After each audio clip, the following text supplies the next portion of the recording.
So thank you all for being here today. It's a delight to see some familiar faces. I'd like to pay my respect and acknowledge the traditional custodians of Dharawal country where we're meeting today, and I'd like to acknowledge elders past, present and emerging. And I'd also like to extend my respect to any Aboriginal or Torres Strait Islander people present here today. So it's a real privilege to host some friends from the Metta Convention on the weekend. Some of you might know there was a very significant Buddhist conference that took place in Sydney on the weekend, and that has meant that we've had the pleasure and privilege of many quite remarkable Buddhist teachers flying over from different parts of the world to take part in this particular conference. And because I'm inherently an opportunistic person, I decided to ask these great friends whether they would be willing to talk to an audience at Nantian. And so, and they gratefully accepted the invitation. So I think this is a really unique opportunity to hear from some Buddhist teachers from their particular location and place in the world and talk through any commonalities, differences. And the theme of today's panel discussion is on the preciousness of being human, healing and transformation on the Buddhist path. So each speaker will respond to a couple of questions and then there'll be an opportunity for some Q&A at the end. So I'd like to introduce our two speakers to you today. We have got Bhante, I'm going to get his name wrong. This happens when I'm under pressure. Sanāthāvihārī. Did I get it right? Sanāthāvihārī. Correct. Yes. It's the TA that I often get stumble over. I call him Bhante for short, and he is a Mexican-American Theravāda monk at Sarathchandra Buddhist Center in North Hollywood, a Sri Lankan center. He's a student of the late Dr. Bhante Puññaji, and he's the founder of Casa De Bhavana, an outreach project dedicated to bringing the Dhamma to the Spanish-speaking world. He's also the co-author of Buddhism in 10 Steps. So thank you for being here, Bhante. I have next to me Reverend Ryōtoku, who began his Buddhist journey in 2011 through meditation at the West London Buddhist Center. In 2013, he took Jukai within the Rinzai Zen tradition, and he later trained as a junior Zen teacher in mindfulness and meditation practice. And in seeking a broader understanding, he also studied within the Tendai lineage, again receiving Jukai and completing a 2-year lay leader program. In 2020, he began a master's in Buddhist Studies at the University of South Wales, graduating in 2023. He then travelled to Japan, where he received Tokudo ordination at Mount Ki within the Tendai tradition. He's currently in Japan, completing his training and commencing his PhD research. Usually I'm not so bad at pronunciations, but it's because I'm nervous that my mind's drawing a blank. Okay, so thank you both for being here. And just making sure everyone can hear and see us properly. Yep, great. Do you want this to be recorded? Yes, that's a good idea. Okay, it's now being recorded. Wonderful. Okay, Bhante, so I'd like to ask you the first question. And the question really is for everyone who hasn't met you before, how you came to the Dharma. So I was fortunate enough to grow up in a very diverse neighborhood called Koreatown in Los Angeles, California. So Buddhism was always around me and iconography and the people who surrounded me. So I kind of picked up on it through osmosis, but it wasn't until high school that I came across His Holiness's book, the Dalai Lama, his book called The Joy of Living and Dying in Peace. And that title really kind of caught my attention and startled me. Like, the joy of living was very obvious to me. That's what I was looking for. But the joy of dying in peace, that was radical to me. I didn't understand it. So I got that book, I read it. And around that time, I had a couple of Thai and Vietnamese friends and a Vietnamese girlfriend. They were all Buddhist. And I would ask them about Buddhism, but they would just say, I just do what my parents tell me, like candles and incense. I don't really know much. Go read a book. And that's what I would do. So since that time until I was like about 26, I was just reading books on Buddhism, Buddhist books, and it wasn't when I was 26 then I came across Ajahn Brahmabanso's YouTube video, started listening to his talks religiously for about a year. Then I said, well, now is the time. Now I'm inspired. I have some basic knowledge of the Dhamma, and from there went on to look for a place to practice, a community, which was the Sri Lankan center that we mentioned earlier, Sarathchandra Buddhist Center. And it was in that moment when I really started like living the Dhamma. So these were some of the things that kind of led me to living and practicing the Dhamma. Beautiful. Reverend, would you like to answer the question as well? So I was raised in a Christian kind of family, but even from a young age, I had an interest in general world mythology and world philosophy. But after studying Christianity, I used to actually read the Bible myself. I used to be quite deep into it. But I came to a conclusion that I didn't agree with this idea of Jesus being the focus of the Christianity and at the expense of God. I didn't understand it didn't make sense to me. It was supposed to be about God, but there's this guy called Jesus.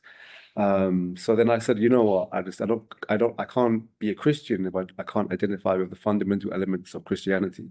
So I used to study a lot of Western mysticism, this idea of connecting with God directly through different types of authors and different traditions. But I didn't find any practice that led to this kind of mystical union or whatever it may be called in the West.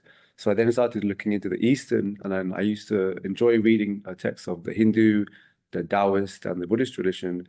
And then I gradually I started to find Buddhism more appeal to my views, and at the same time the practices more made sense. And then I watched a lot of Alan Watts on YouTube, and I was like, okay, this is kind of cool. So I liked the Zen stuff, sounds kind of cool. So I started to zone in on the Zen tradition. And then as I zoned in on Zen, then eventually I started to branch out towards Buddhism as a broader spectrum of practice and study. That's really cool. Very eclectic. Bhante, we've been talking about what it means to be human, but I'm not going to ask you that question again. What I'm going to ask you is whether the Buddha Dharma has made you personally more human. I think that in the sense that it has illuminated, more human qualities that I probably wasn't too aware of before, So I feel like the Dhamma has made my life richer and broader. So I think in that sense, it's made me more human, and that it's just made my life richer, more open. There's more awareness about what it means to be human and how possibly other people feel about the human experience. Yeah, so it's really been like both like a telescope and a magnifying glass for me. And what about you, Reverend? For myself, for sure, it's helped me to become more human, whatever that may mean. But I can say from when I began practicing Zen, which firstly, it was first and foremost a practice of meditation and looking inwards and trying to understand who I am. And the Zen tradition is know who you are, primarily speaking, before you study myriads of texts. That was the first intention. And I started to see myself the negative elements of myself. And I started to see how they were affecting others negatively. And my relationship with my father, at least my ability to deal with my father improved, because he was a thorn in my side for a very long time. He's somebody who liked to get an emotional reaction from me. So my ability to handle my emotions improved. And I saw I was able to be a better mediator in family affairs. And I felt like, okay, I'm able to live with my family, with people better. And that for me was my first kind of transformation or noticeable benefit of practicing the Dharma. That's really beautiful. Thank you. You're welcome. Okay, so the next question really is about the path itself. And we've been talking a little bit about whether the path goes upward or downward or both. And so, Bhante, I want to talk to you about whether you see the path as transcendence or descent, or something else that I haven't named, and in what ways? Yeah, I think it's all encompassing, right? All directions, in and out, above, below, in front, behind, north, east, west, whatever, all expanding in all directions. It covers everything.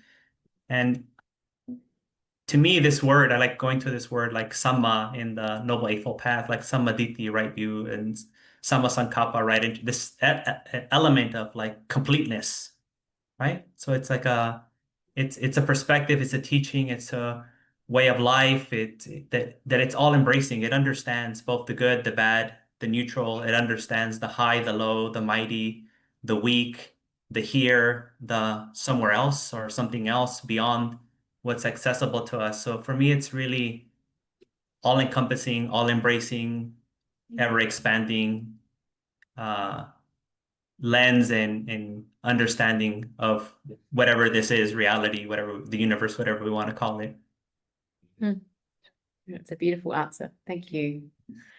What about you, Reverend? Yeah, similarly, and that's a perfect term. The Samma, completeness, is a theme that's throughout the whole of Buddhism, even throughout Mahayana. The word mandala means circle, and then our tradition, Tendai Lotus, we focus on the round, the concept of the circle being full. But I find that at different periods of time, you might experience transcendence and descendance differently. And I think that like in the ox herding analogy of the path, there's a period of time in which there's kind of like this union with the ox and this disappearance into emptiness. And then there's a return back into the world and the cycle occurs again. And I feel as though for me in my practice, there are times in which you might feel this kind of like, or this transcendence or this realization of something great. And then there are things in which you go down deep into yourself and find the depths of your darkest self and then have to confront that. So I feel like for me, a lot of the time, there is a lot of descent and periods of transcendence and then back into the world of suffering again. So I experienced phases of both and the yo-yo between the two. Sounds familiar. Okay. So obviously just seeing you both ignites our spiritual fire. It's very moving to be around serious practitioners and people who love the Buddha Dhamma in the way you both do. I wondered if you could talk to the audience about ways they can ignite their spiritual fire so that they don't squander this very precious opportunity that we have here in this world. So Bhante, would you like to start? Well, I'm just going to share what works for me. I am naturally a pleasure seeker, right? Novelty, maybe an adrenaline junkie and things like that. So those parts of the Dhamma which are like beautiful and I don't know, exciting for lack of a better word, or astonishing or remarkable, always caught my attention. It's like the picture of that mule or donkey with the hanging fruit in front of them, right? And to get it moving forward, it's just so tasty when I think about, faith and joy and happiness and energy. And, I think about like jhanas and I think about the divine dwellings, Brahma. That's like, sounds like such tasty fruit, and it moves me towards that. I'm very kind of a person that's driven by accomplishing and doing things. And I think, rightly so. This is a path of renunciation and letting go. But there are things that we experience along the way, and so those experiences tend to be rather pleasant. And so I use my own tendency, my own defilement to to the best of my ability to kind of move me towards this tendency that I have. And I think there's a lot of beautiful things, a lot of exciting things, a lot of deliciousness in the Dhamma that can move us through these difficulties in life and our spiritual progress and until we achieve the supreme peace and bliss of Nibbana. So for me, it's that, that tastiness, that deliciousness, that novelty that inspires me every day to wake up. And I have another day to, practice generosity. I have another day to practice loving kindness and compassion. I have another day to be content. Contentment feels so good. Like it's so beautiful. And that's what really motivates me to keep practicing. Beautiful answer. Yeah. We can sense into those states as you talk. What about you, Reverend? I feel as though a lot of us here kind of have some level of veneration for the Buddha, or at least some belief that the Buddha has something that can change our lives, something special, something that was experienced at that time 2,500 years ago in India that was transmitted all the way here and wherever you are in the world. And so I feel like we're not able to speak or ask questions to the Buddha, but the words of the Buddha have been preserved for a very long time and transmitted, and we've received them through your phone, through audio, or through YouTube. And I feel as though that's a blessing that we kind of take for granted. And I feel like just kind of exposing yourself to the words of the Buddha, and especially words that resonate with you, can just keep give you that connection again. And even if you don't like understand all the deep mysteries of what's going on, just having that exposure to that wisdom is enough just to give you that understanding of what it can be possible. Help to kind of keep that inspiration going in the wisdom that's presented by the Buddha through his words. Gorgeous. They're both different and beautiful, both beautiful answers. Okay, so Bhante, do you have anything more to say, or shall we open it up? Is there anything else you want to add on the theme?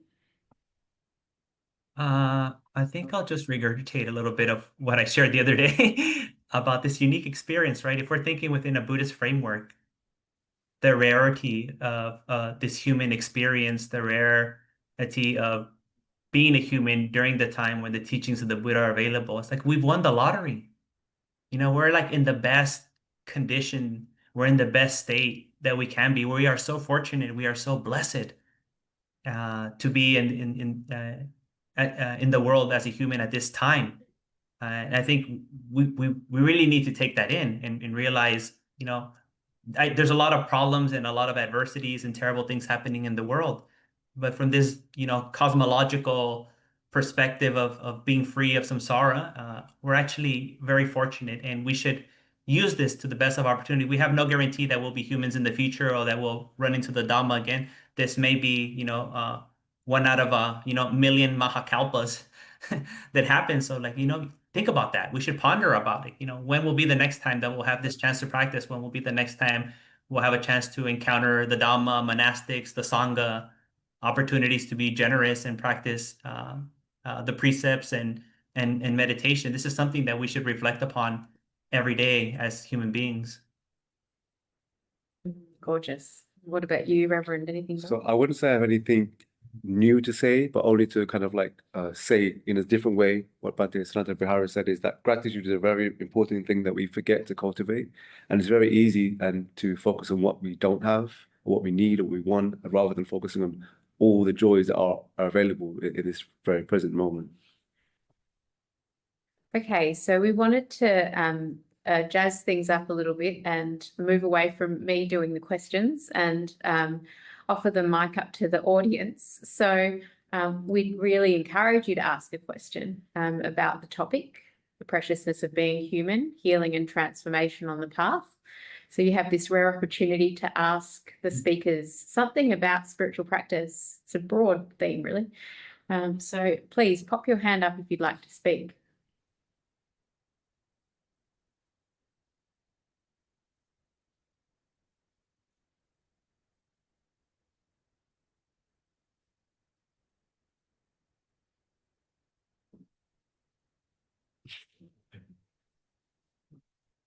Sorry, it's Jo here. I can't pop my hand up, but I'd like to ask a question if I can.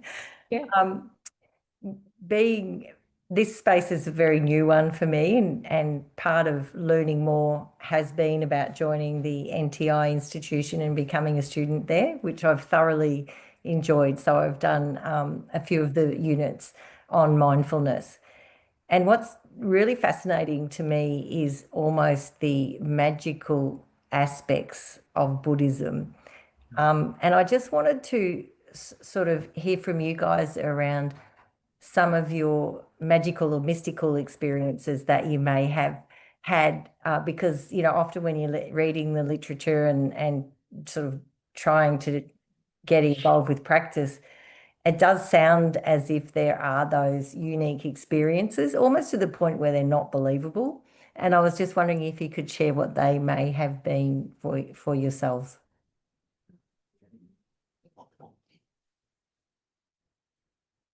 Bhante Sanāthāvihārī, if you could please go first. Frozen. I know. Well, this is very very timely. Some black magic. Is stuck in samadhi, and we're going to have to pull him out. Hear There me? he is. Yes, there we go. Yeah. So I don't know if this is what you're expecting, but I'll share that this is what came to mind. Oh,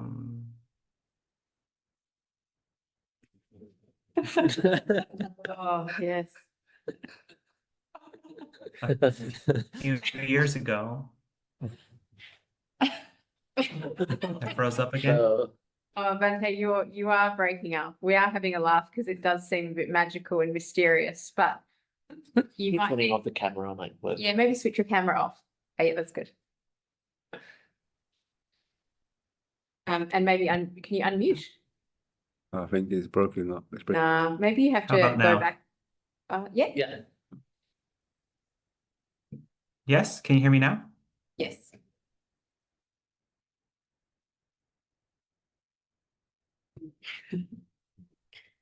Bhante, I think maybe log out and come back in if that's all right, and then we'll go to Reverend first if that works for you.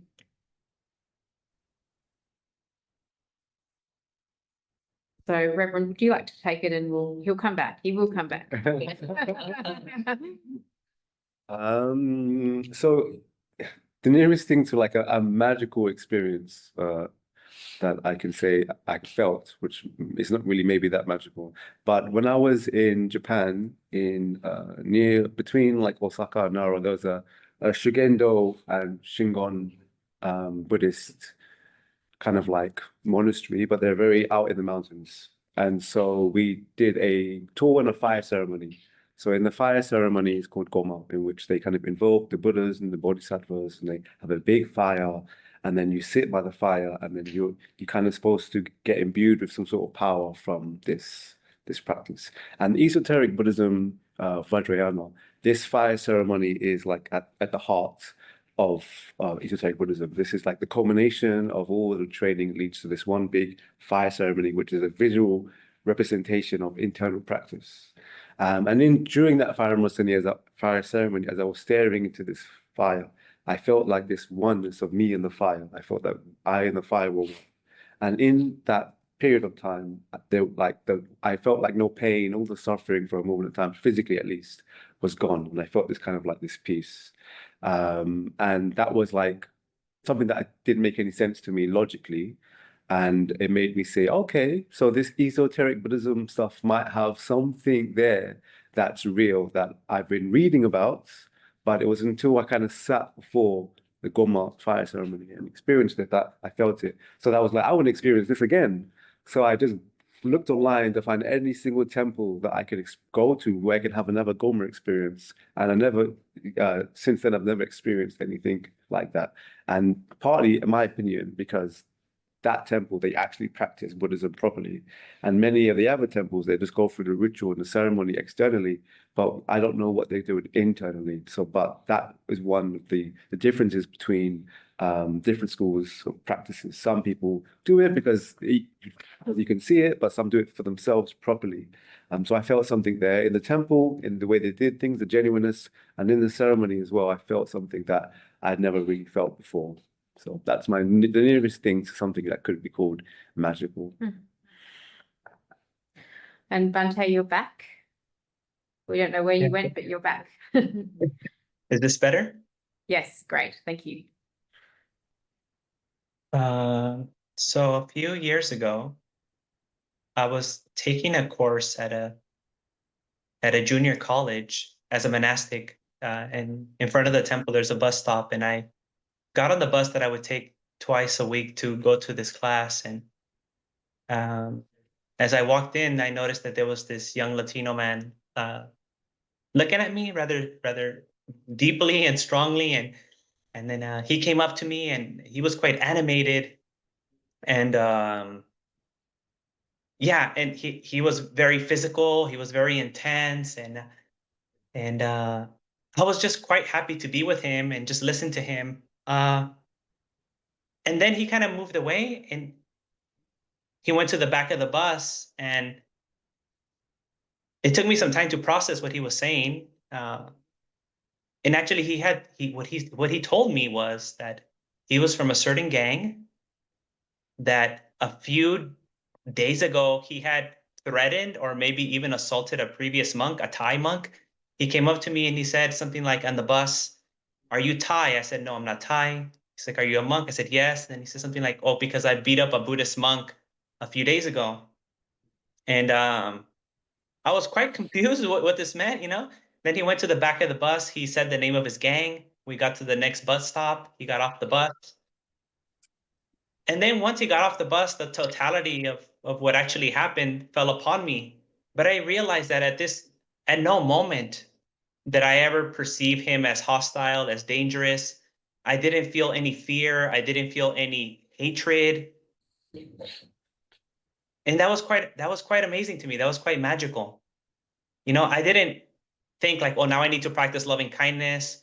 Or I didn't think like, oh, you know, all his karma led him to be this gang member to now he's like a bad person. Like there was no technique involved. There was no method. There was none of this, but just, you know, this embodiment of the Dhamma where one is completely protected from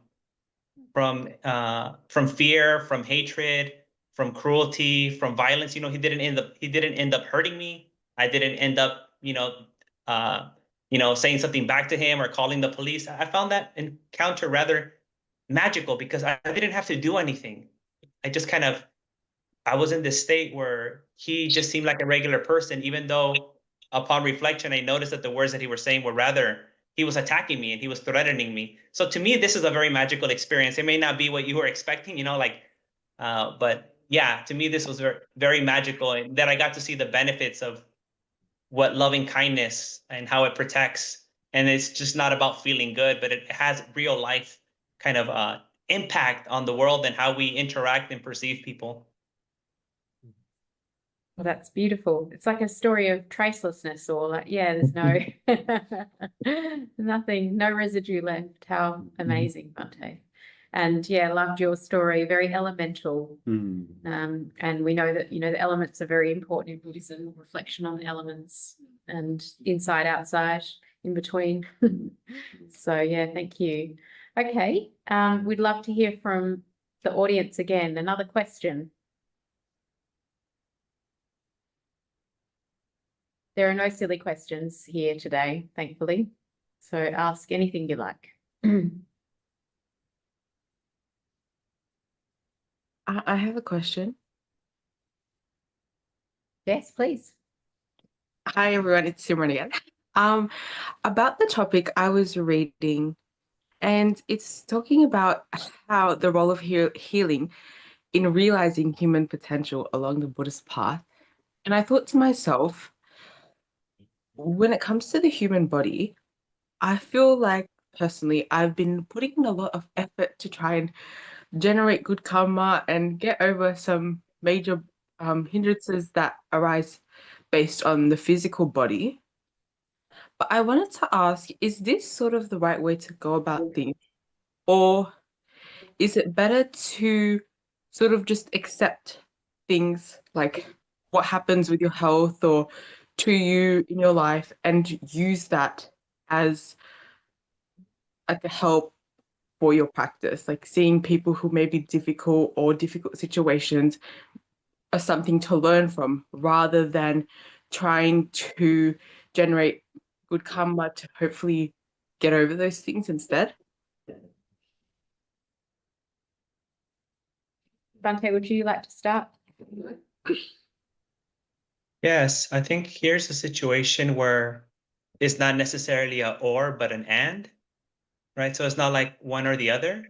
It's and, like, so we can both be very practical and do the best to take care of this body and kind of like make sure that we have livelihood and do all the kind of things that we need to in the world, and also accept the reality of the world that we might not get better, that we might get sick, old, and die. So we can hold the Buddhist teachings, you know, and at the same time do the mundane things that we need to do to take care of this body, take care of our family, take care of the environment, take care of the planet. So I think it's an and instead of an or, like one or the other.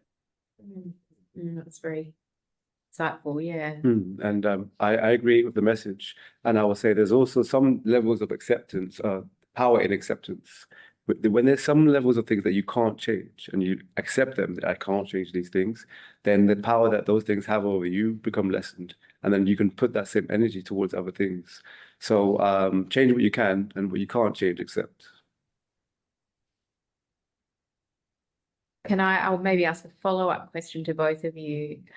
How does one go about accepting something that feels unacceptable? Bhante?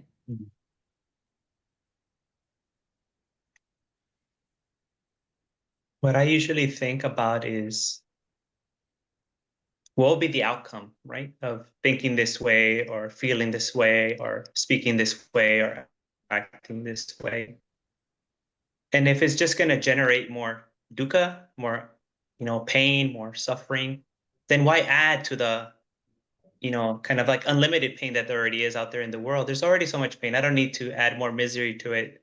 So then in those moments, I'm like, well, if I would try to do something, it would just cause more misery. Therefore, like, I have to kind of accept this and not generate more pain. But in other occasions, something might take a lot of effort, and it might turn out to, it's quite likely that it'll be very fruitful and alleviate suffering, not only for that other person, but also in oneself and for the benefit of the many. And in those occasions, even though things might seem unlikely or quite challenging, but I think there's still some value to attempting to kind of move these huge mountains if it's possible that we can do it. So some things seem impossible. They're not really impossible. They're just kind of unlikely or very difficult. And those things, I think there's still some merit to, not accepting those things and kind of fighting the good fight.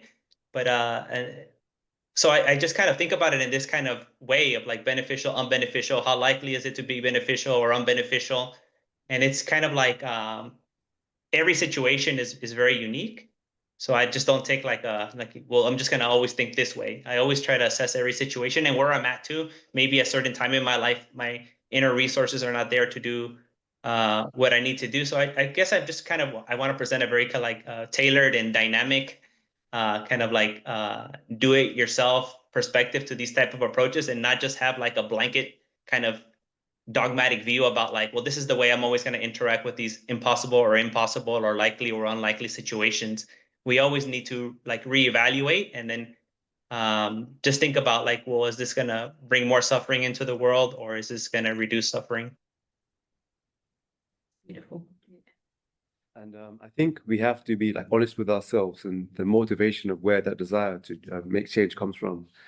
Because as was mentioned in the talk regarding compassionate fatigue, if these kinds of desires for change are actually rooted in greed, delusion, or hatred, there can be motivation that leads to attachment that's not actually rooted in true compassion.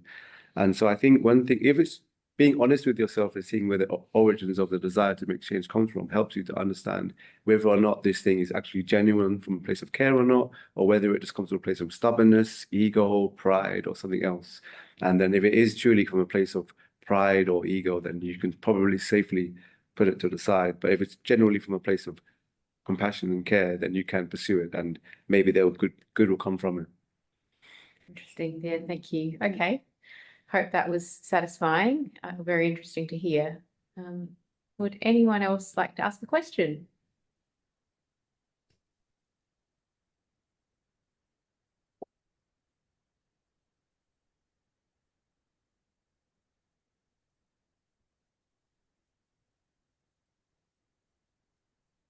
Hi, Helen. Hi, Nadine. Reverend, could you tell us about your PhD research? Sure thing. I'll give you a very brief introduction because it's very complex and long.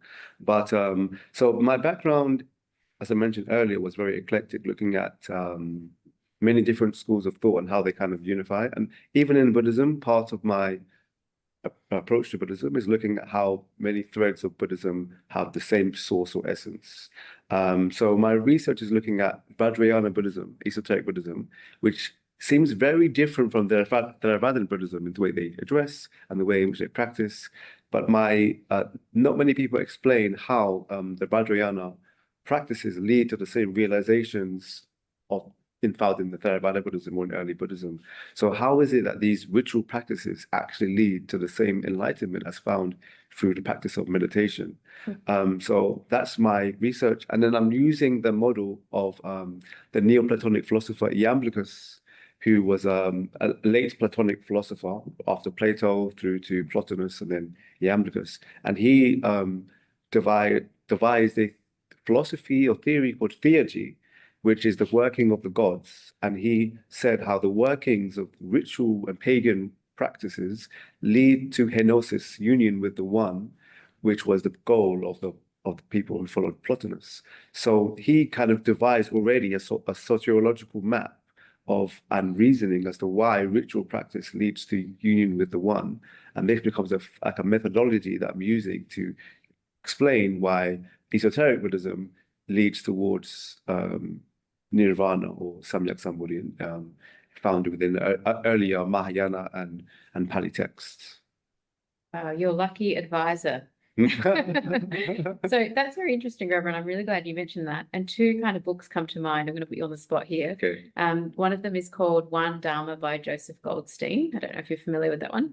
And the other one is The Making of Buddhist Modernism by David McMahon, and they both offer different perspectives. I'll tell you what they are. Okay. So Joseph Goldstein's a practitioner and teacher in a lay Buddhist tradition, and he was very interested in sampling all the different traditions. Like, he had a Korean Zen master, Tibetan Buddhist, Dzogchen in particular, and then he practiced in the Theravāda tradition as well.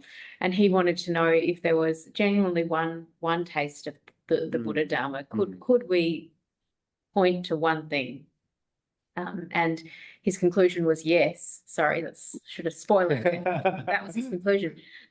And then you've got a contrasting perspective by this Buddhist studies scholar, David McMahon, who basically says the tradition that you come from shapes the contours of your mind and produces particular experiences. And we can't say that, someone who's practicing a Vajrayana deity practice is having the same experience as someone who is, for example, sitting in Zazen.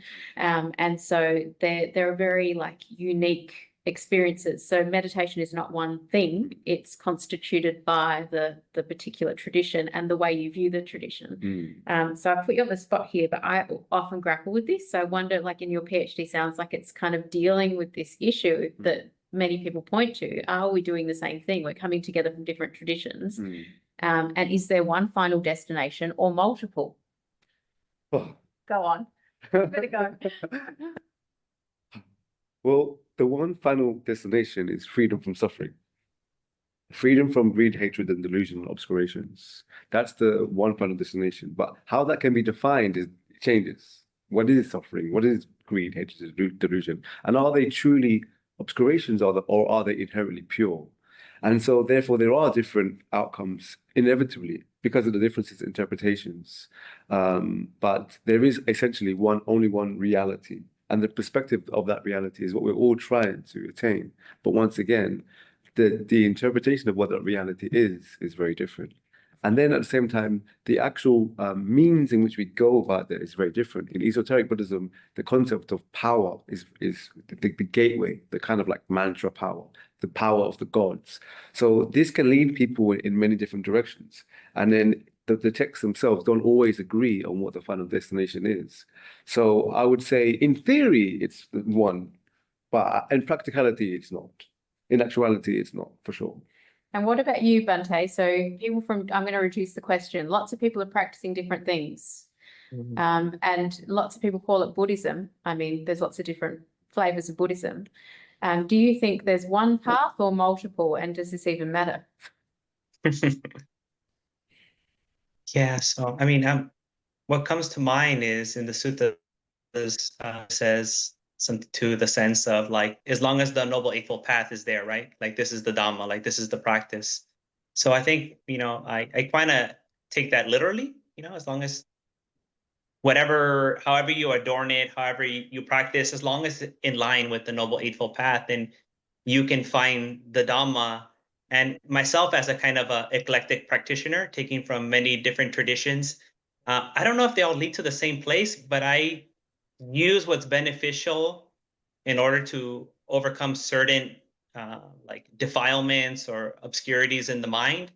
And they may not necessarily be Buddhist or directly lead me to Nibbana, but they're helping me eliminate certain things and cultivate certain things that are useful for me in this moment. And then maybe I go back to my more like traditional, orthodox practices, which I feel more confident are more in line with what the early sutta says. But I'm more than happy to borrow from other places to supplement this. But if they lead, I don't know, I have no way of knowing if they lead to the same place where if we're even talking about the same thing. Very interesting. Thank you. And I think you've both pointed to the fact that, working with the defilements, easing our suffering, somehow they represent core aspects of what it means to be Buddhist. We don't quite know what the implications of that are, but, it's interesting. Thank you very much. Okay. Any other questions from the floor? Meredith. Hello, Meredith. Hello. Nadine, you said earlier there are no stupid questions. This one could change your mind. So I'm curious. I actually, as Nadine is aware, I work in corporate Australia, and yesterday I was running a program on change and accepting change. And I have long thought, with my very rudimentary understanding of Buddhist philosophy, that the Four Noble Truths could be a beautiful framework to manage change in organisations and help people come to understand that often our attachment causes suffering, that there is suffering, that impermanence is a thing, everything finishes, and sometimes, if we hang on too tight, it makes our lives really incredibly unpleasant. And I've learned that the hard way. And I'm curious, are there any, and so this is brand spank, and I don't necessarily say this is Buddhism, but I did say yesterday, the Buddha says that attachment is the root of all suffering. But I'm curious if there are, if you're teaching around suffering and attachment, are there any actual tools that you offer when trying to teach this and convey these philosophies, or is it simply our role to offer the philosophy and let people come to their own conclusion and work it out, and it's a personal experience? That's a highly sophisticated question, Meredith. Oh, stop. Go on. Bhante, would you like to take that one first? Yeah, so we can't, I think, just leave it to people to figure it out on their own. It's not something that you can just kind of make up your own Dhamma and something just to be reasoned out in your head. There's very, practical practices that the Buddha offers, and especially to those who are just beginning. And the first one is called dana, which is generosity giving. To move away from only focusing on oneself, one's own well-being, and to begin to focus on the well-being of others. And then from there, we go to the practice of, this kind of dirty word, like morality, like precepts, like, oh no, like I have to stop indulging in certain things, or I have to limit myself in some way. But these precepts are actually a way of not feeding our unwholesome habits, right? Like not killing, not harming, not stealing, not being a part of sexual misconduct and all these other things. And they also give a gift to the world that people don't have to worry about you hurting them, whether it's in body or through words. This is another practical application that the Buddha shares with us that we can. And he also talks about how to have good relationships. He gives very practical advice about how to be a good father and mother, a good teacher, a good monastic, a good student of a monastic. Gives advice about even money, how to properly use your money. He gives advice of how to be a good friend. And all of these are in service of, eliminating unwholesome states, cultivating wholesome states, and leading us towards Nibbana. So there is a path, there is a method, there are these techniques and tools beyond the scope of just like meditation, contemplation, introspection, that we can do from the moment that we wake up and until we go to sleep every day. So there's the Dhamma, this practice of, Four Noble Truths is something that's embodied in every thought, every word, every physical action. from going to the bathroom, to cooking food, to how you greet people on the streets. I mean, it's all encompassing. So to me, the Dhamma invites us to practice in every moment and everything that we do. Great answer. Yeah. For myself, I would say what works for me and what I also kind of keep reminding people is like even the limitation of the teachings, meaning that the limitations of language. So we always teach with language, with concepts of words, but all of these themselves are like ideas and they point towards the truth. And it's very difficult to describe and experience. If you've never tasted chocolate, I can't tell you what chocolate tastes like. I'll have to use words and analogies and all these things to try and get you to try and experience it. But if you've never tasted it, you're never gonna know what chocolate tastes like. So all of the teachings and all the different complexities of different things that might seem, what are they talking about? They're all trying to point towards a truth, a specific type of truth that's difficult to explain directly. And I think when you understand that you don't need to always try and intellectually try and grasp everything, but take things slowly. And as your experiences increase in general, then things start to make sense more and more and more. And then you can say, oh, okay, now I understand why you worded it that way, because that relates to this. And so you have to kind of be okay with not knowing and continue. And then I think once you keep an open mind, I feel like that's the basis for growth and development. But I think people always want to know, and they always want to feel like they've understood. And you have to be like okay with saying, no, I don't fully understand, I don't fully need to understand, but I'm just going to make sense of what I can make sense of. And then in the future, maybe it will be more useful for me in practicality. There's such different answers and they point to such beautiful insights in the sense that, we're talking about non-harming, the practice of non-harming, and going one step further, giving if you can, living an ethical life, living an intentional, conscious life, and then also this capacity to experiment with different ways of doing things and being in the world by trying things on and being open-minded about different tools and techniques. So thank you both for that. Thank you. Okay. Yeah, thanks, Meredith. Okay. Any other questions?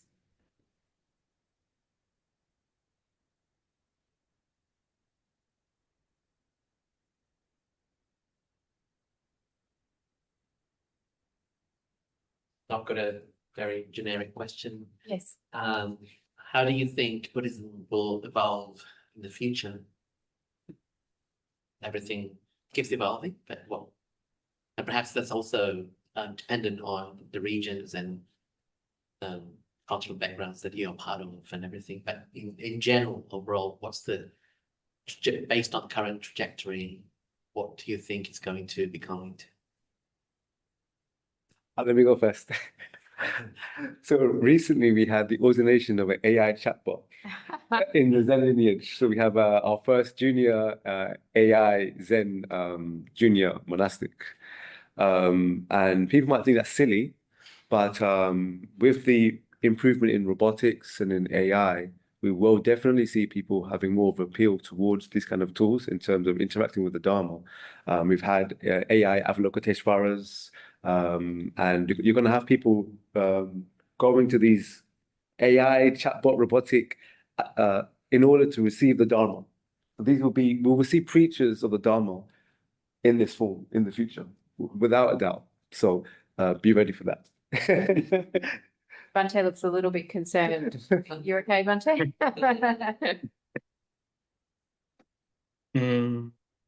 I think the future is already here, and we see it like at events like Metta Center. We see it with the other venerables right here with Empty Cloud, Buddhist Insights.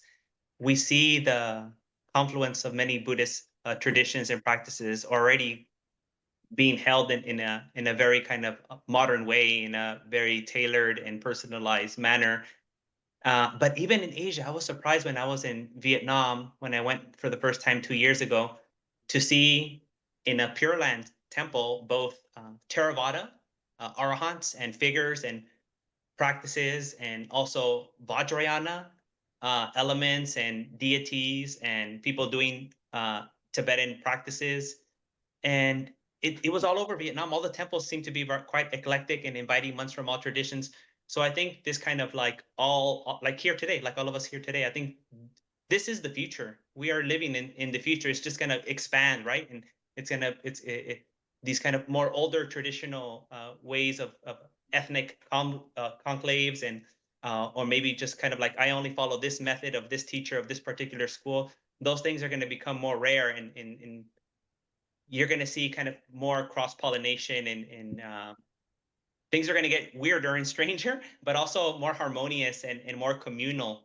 And so I think, yes, if you want to see how the future is going to look like, look at this session today, look at Metta Center, look at Empty Cloud, and I think you'll be able to see a few years into the future. Beautiful. I So think can I also ask another question following that? Because you said, of course, it's probably hopefully going to be harmonious, but then you also mentioned weirder and stranger. In what ways is it going to be weirder and stranger? And the ingredients are there, and we follow the recipe, but then we put everything together. It's going to be a soup of, I don't know what it's called. And what do you think? Yeah, I mean, the AI robot, right? That's already kind of weird and strange. The future is here.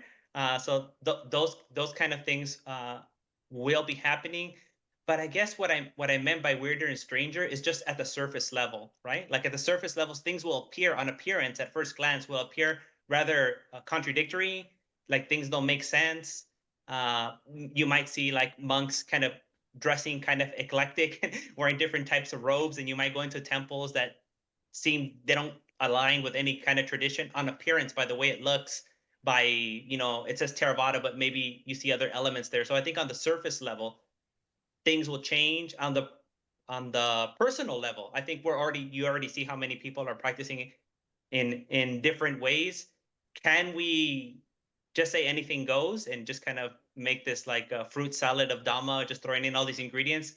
I mean, it's going to be for everyone to know for themselves what works according to their own inclinations of mind and their own temperament. It doesn't mean that, everything's going to be allowable and everything's going to be authentic, but we might find things that have been hidden from us that were always there, but we just weren't aware of. And these realizations will only happen when the traditions begin to come together. We can kind of, in a sense, go more back, go more into the past by moving more forward. very interesting, hey? Yeah. I think there's been a lot of panic about the Buddha Dhamma being diluted, particularly, through the secularization of Buddhism and the psychologization of Buddhism. And I don't know if what you're pointing to, Bhante, will have the opposite effect. Instead of diluting the Dhamma, it might actually make the Dhamma more full and complex, or if we will unfortunately erode some of its core elements. And I guess the future is yet to be seen, but usually what happens when it comes to advancements and progress is that we can't fully anticipate the implications. We can attempt to, but it's very difficult because everything is quite complicated and complex. But yeah. I would just say that I'm, for the most part, optimistic about the future of Buddhism. I feel like, as mentioned, being here today and seeing many different monastics from different traditions and making connections, and in Japan, where I am in, seeing the development and the slowly creeping of openness of different foreign monastics coming in and learning, and the more acceptance at the same time of the trying to bring back the zealousness, the gusto of like real practice towards traditions that have kind of been stuck in their ways for a very long time. So new blood can sometimes help to revive old ways. So there's a movement of that happening around the world.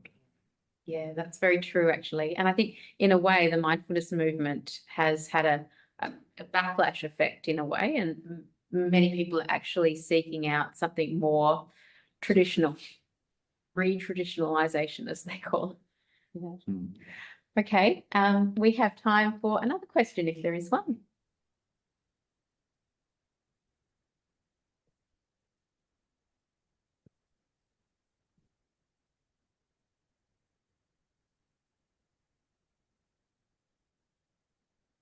There doesn't have to be, and I don't mind the silence either. So I'll wait a minute.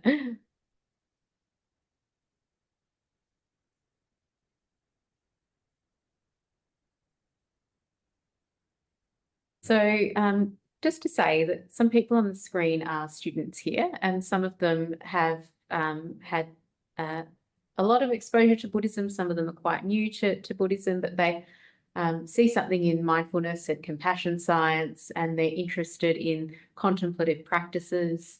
And so any parting words for those who are curious about the spiritual path, but might not be embedded in a tradition as such, as they move onward into their life and afternoon. So Bhante, anything that you'd like to mention as you round it out? Yeah, I think if you're going to look into Buddhism, it's very important and crucial, fundamental that you know what the Buddha said and you know who the Buddha was, right?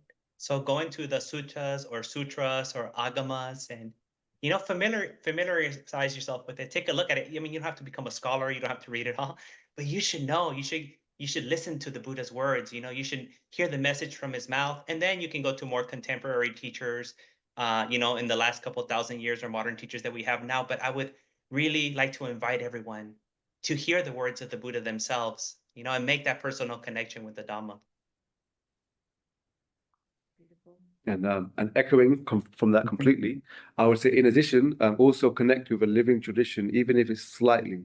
I feel like just seeing what the practitioners do and hearing how they operate, going into some sort of, especially here in Sydney, you guys are very fortunate. Depending on where you guys are in the world, there's so much living traditions here. So I feel as though that's one way to connect with the Dharma in another way, which could be useful. And if you are, whether or not you're worried about like over religious elements, and I don't think you need to go there and think, okay, I need to join and become this school or this tradition. Just going in, connecting, and just experiencing it is enough. Yeah, and there's something about living traditions that mean you get exposure to an embodied sense of the religion, like through the body, through different forms of connection, rather than just reading at home or watching something on YouTube. So I love that invitation. Yeah, and thank you very much, Bhante.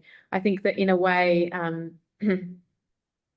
modern people find it really hard to read the original Buddha's words. And I know that Sutta Central is an amazing website that many people are using these days. There are some lovely translations on that site and some, yes. I'll just recommend, in my opinion, one of the best texts to maybe start with is the Dhammapada. Yeah. I feel like it goes directly and just gives you concrete advice, and you could just look at one chapter and then 100% there's going to be one passage in there that's going to be like, wow, that's good advice. I could do that. And then it goes on and on. So you could just do like a one chapter every now and then, and you'll take something from that. So Dhammapada is a good place to start. Yeah. Beautiful recommendation. We were just talking about it earlier today. Yeah. Sorry, can you just repeat that text? Dhammapada. Thank you. You're welcome. Well, thank you all for this really enjoyable hour, hey? It's been a good hour. An hour well spent, I think. I think so. And we haven't squandered the time, as far as I can tell. So, Bhante, would you like to dedicate our efforts briefly? Yes. So through the power of our meritorious actions, may we be free from immature company, and may we always have good companions until we attain Nibbana. Imina punya kamena mame bala samagamo satam samagemo hotu yave nibbana patiya.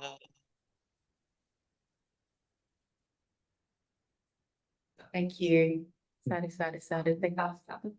Thank you so much. It's been a delight to be with you over the week. I'm going to miss all these visitors. I was just saying it has been a melting pot of experience in the last few days at the Metta Center, and what an amazing thing that we can do together globally, reach out to one another and be in each other's presence. And yeah, it pays to actually have humans and not bots sometimes.